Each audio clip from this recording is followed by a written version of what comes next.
गुरुर्ब्रह्मा गुरुर्विष्णु गुरुर्देवो महेश्वरा गुरु साक्षात् परब्रह्म तस्मै श्री गुरुवे नमः। गुरुर्ब्रह्मा गुरुर्विष्णु गुरुर्देवो महेश्वरा गुरु साक्षात् परब्रह्म तस्मै श्री गुरुवे नमः। अनंत कोटि ब्रह्मांड नायक राजाधिराज योगिराज परब्रह्म हरि ओम हरि ओम हरि ओम हरि ओम हरि ओम हरि ओम। आत्म कल्याण की जिज्ञासा को लेकर आए हुए उपस्थित सज्जनों, अभी तक महात्माओं के और प्रेमी जनों के माध्यम से आप लोगों को आपके कल्याण के लिए प्रेरणा दी गई। बहुत कुछ भक्तों ने और महात्माओं ने आपको सुनाया। अगर आपने उस बात को श्रद्धा पूर्वक भाव से प्रेम से सुना है तो खाली सुनने से कहाँ मालूम पड़ता यहाँ तुमने किसी बहुत गुरुमुख का अपमान किया है। तुम उस गुरुमुख को लेके वहां जाओ और उसके चरण डलवाओ तो ये जल शुद्ध होगा। अब उस भीलिनी को मनाने के लिए, उसकी खुशामद करने वो ऋषि मुनि योगी ज्ञानी सब आए और उसको बासत्कार वहां ले गए और उसका चरण वहां डलवाया तो जल कंचन हो गया। आज भी वहां का वो रेत जल मिट्टी लेके लोग चंदन लगाते हैं अपने मस्तक पर उस रद का। तो जब भगवान गुरु भक्ति का इतना ऊंचा आदर्श कायम कर रहे हैं तो साधारण लोगों की क्या बात है? ये क्या समझते हैं गुरु भक्ति क्या बात है? ये तो वो समझता है जो उस रास्ते में लगा, और जो गुरु भक्त है वो सबका भक्त है। वो तीर्थ का भी है, राम का भी है, कृष्ण का भी है, शिव का भी है, शक्ति का भी है। वो दुनिया भर के जितने देवी देवता सबका भक्त है। अगर पेड़ के जड़ में पानी डाल दिया जाए तो सारा पेड़ हरा हो जाता है। अगर टहनी टहनी पत्ती पत्ती में पानी डालना शुरू करो तो चाहे कितने घड़े उलट के डाल दो, क्या पेड़ हरा होगा? इसी तरह से ये गुरु भक्ति जो है आज हमारे देश में इसका लोगों ने अभाव कर दिया। गुरुजनों में हमारी श्रद्धा नहीं रही और परिणाम क्या हुआ? और बाहर से, ये तो अध्यात्म विद्या है, इसके लिए तो श्रद्धा की बहुत जरूरत है। बाहर से भी जो पढ़ाने वाले गुरु हैं, जो हमारे बाह्य गुरु हैं, गुरु का मतलब जिसने हमको कुछ भी सद शिक्षा दी वो गुरु, बस। तो उन गुरुओं पर भी हमारी श्रद्धा न होने से हमको उसका वो फल नहीं होता जो होना चाहिए। हम आज कॉलेजों में जाते हैं, बड़ी बड़ी डिग्रियां लेके आते हैं और इतनी डिग्री हासिल करने के बाद हम चाहते क्या है? पढ़ाई का फल क्या होना चाहिए? हमारे हृदय में शांति आनी चाहिए, हमें एक आनंद विभोर हो जाना चाहिए, हमारे अंदर वो दीनता आनी चाहिए, हमारे अंदर वो सद्गुण आने चाहिए। पढ़ाई का तो ये फल होना चाहिए था, मगर हुआ इसके उल्टा। जहां डिग्री मिली तहां दिमाग आसमान में पहुंचा। बस अब तो हम और किसी को कुछ समझता ही नहीं। वो तो वही बात हो गई, चारों वेद पढ़ गए रहे ऊत के ऊत, काढ़नी सी बिल्ली तो बाढ़ लिया ऊंट। अरे विद्या तो इसलिए पढ़ी थी कि हमारा जो ये तुच्छ अभिमान है झूठा, ये नष्ट हो जाए, और उल्टा ऊंट घुसा लिया अंदर। अब वो नहीं निकलेगा, अब तो काट के निकलेगा। तो गुरुमुखो ऐसी सख्त बात है। तो गुरु भक्ति कोई नई बात नहीं है। आज जुगाज से महापुरुष पहुंचे, सभी इस राह से जिसने कि दिल पुख्ता किया, जो इस रास्ते पर ठीक तरह से चले, जो इस रास्ते के ठीक बात को समझे, उन लोगों को उस बात का हक होता। भगवान स्वयं ही रामायण में कहते हैं, और एक गुप्त मत सबहि कहो कर जोर। अयोध्या के सम्राट राजा हैं और भगवान भी हैं, तो वो अयोध्या वासियों को इकट्ठा करके कहते हैं क्या, मैं हाथ जोड़ करके अयोध्या वासियों तुम्हारे को एक भेद की बात बताता हूं, मैं हाथ जोड़ता हूं और तुम ये न समझ लेना कि मैं राजा हूं, मेरा हुक्म उल्टोगे तो सजा मिलेगी, ये बात नहीं। मैं हाथ जोड़ के एक तुम्हें भेद की बात कहता हूं। कहा क्या बात कहते हो? सबही कहो कर जोर, क्या, शंकर भजन बिना नर भक्ति न पावहु मोर।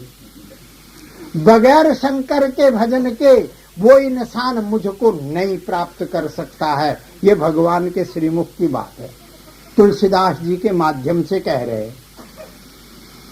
अब शंकर क्या, तुमको शंकर जी मिल जाएंगे? शंकर किसको कहते हैं? तो वही तुलसीदास जी महाराज रामायण में कहते हैं, गुरु शंकर रूपिणम। गुरु जो है वो शंकर का स्वरूप है, शंकर का प्रतीक है। तुम गुरु की पूजा कर रहे हो तो शंकर की पूजा कर रहे हो, और आदि गुरु जो है वो शिव है, वो शंकर है, कल्याण तत्व।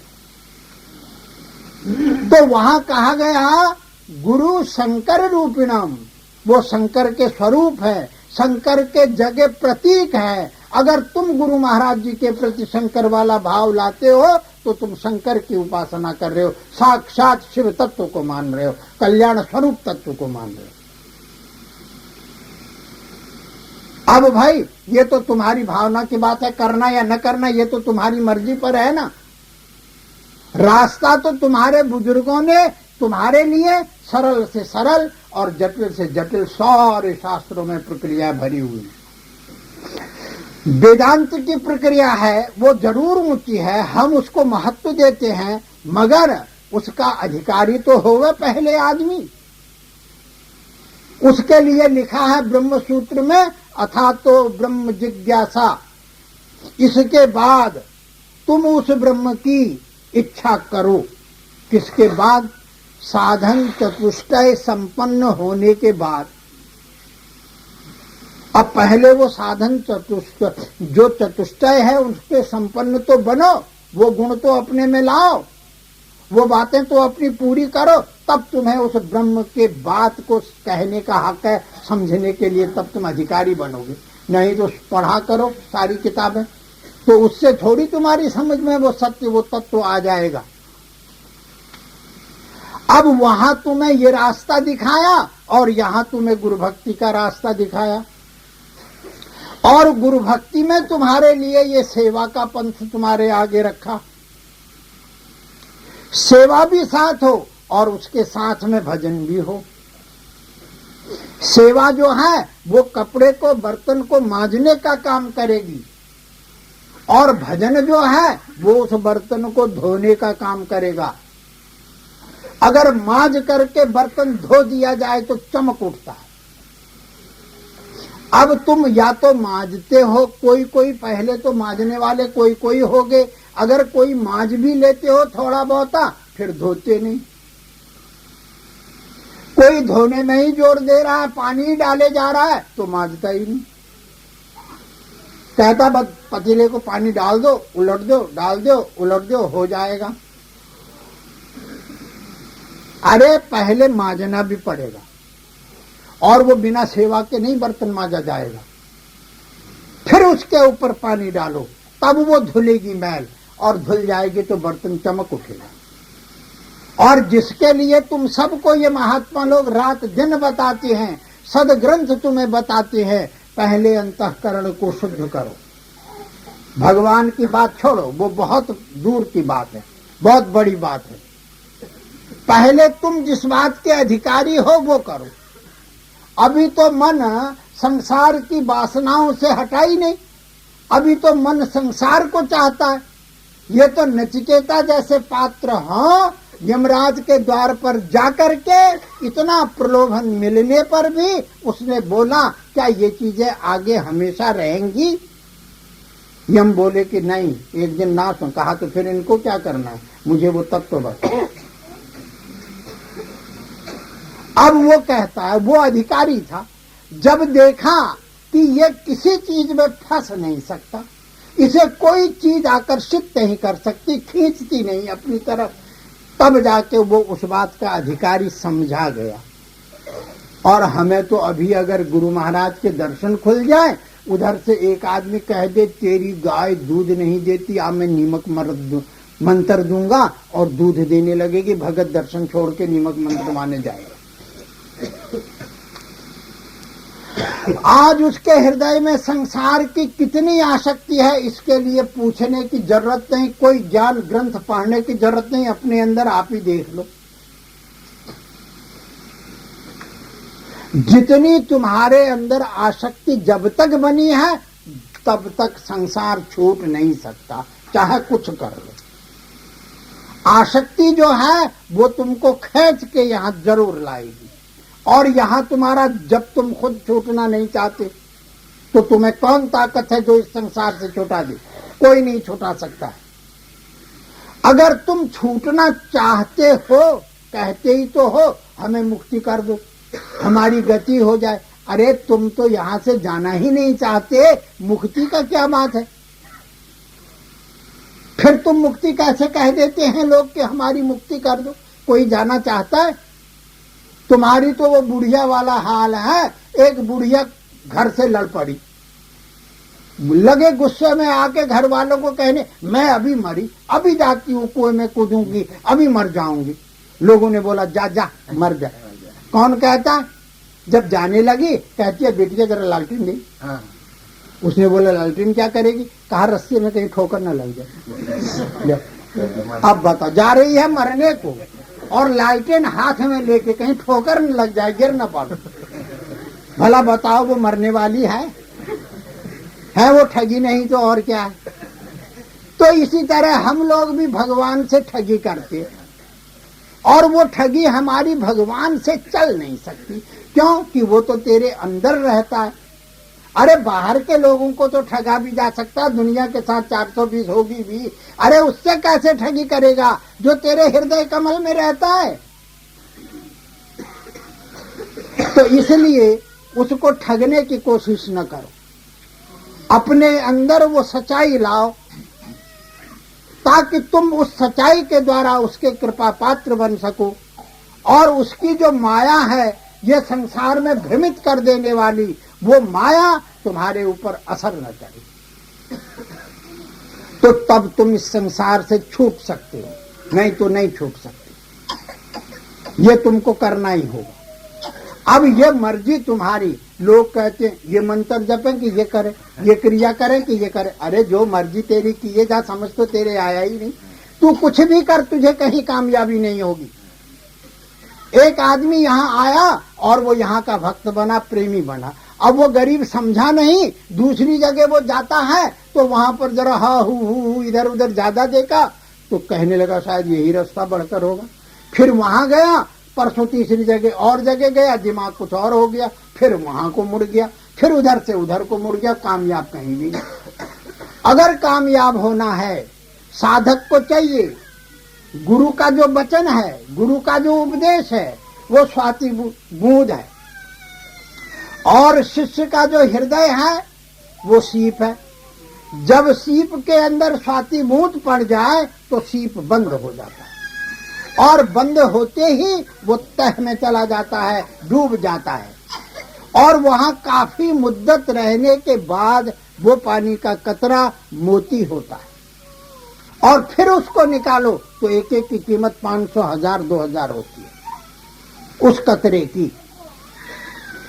अगर वो सीप समुद्र के ऊपर ऐसे ऐसे लहराता रह जाए तो खट से सीप खुला, पानी गिर गया, सीप खाली, कुछ नहीं, दौड़ते रहो। तो अगर तुम लोग भी ये चाहते हो, ये भव सागर है और तुम्हारा हृदय सीप है और उपदेश जो है वो स्वाति बूंद है, उसको हृदय में धारण करके तह में बैठ जाओ और कुछ मत, सिर्फ एक निष्ठ होकर के उसको दृढ़ता पूर्वक करो। अगर तुम्हारा मन उस जप में, उस भजन में, उस नाम में, उस शब्द में अभी नहीं लगता और वो स्थूल है, संसार की वासनाओं में ग्रसित है, तो तुमको चाहिए पहले स्थूल सेवा करो। ये दरबार जो बनाए जाते हैं, ये जो खेल रचे जाते हैं, इसका मतलब ये किस लिए? ये सिर्फ तुम्हारे सेवा के वास्ते। अब जो इसको जितने भाव से, जितनी लगन से, जिस तरह से सेवा करता, उसका हृदय वैसा शुद्ध होगा और वो शुद्ध हृदय में वो अंकुर पैदा होगा, वो बीज पैदा होगा और वो बीज आगे चल के वृक्ष बनेगा और उस वृक्ष के साथ फिर हाथ ही बांध दो तो तुम्हें कोई बदल नहीं सकता। दुनिया के कुल मत मतांतर के लोग तुम्हारी तरफ खिंच जाएं और वो कितना भी तुम्हें बदलने की कोशिश करे, तुम बदल नहीं सकते, क्योंकि तुम समझ जो गए जो बात खास है। तुम समझ गए कि ये यहां तक कह रहा है, इसका ये मतलब है आगे चल के ये यही होगा, यही बात होगा, बस। फिर उसके दिल में भ्रम होगा ही नहीं, शंका होगी ही नहीं, फिर वो किसी के चक्कर में आ ही नहीं सकता है। इस वास्ते गुरुमुख हो। जो गुरुमुख होते हैं, गुरुमुख का दर्जा कुछ विशेष जरूर है और ये वक्त के संतों की कही हुई बात है। और जो वक्त का संत आता है जमाने में, वो वक्त की परिस्थिति को समझ करके उस बात को कहता है, क्योंकि दूसरे कार्य करने में लोग करते तो हैं, लेकिन उसको जिस तरह करना चाहिए, जैसे उसका विधि विधान होना चाहिए, वैसा नहीं कर पाते। इस वास्ते उसका वैसा फल नहीं हो पाता।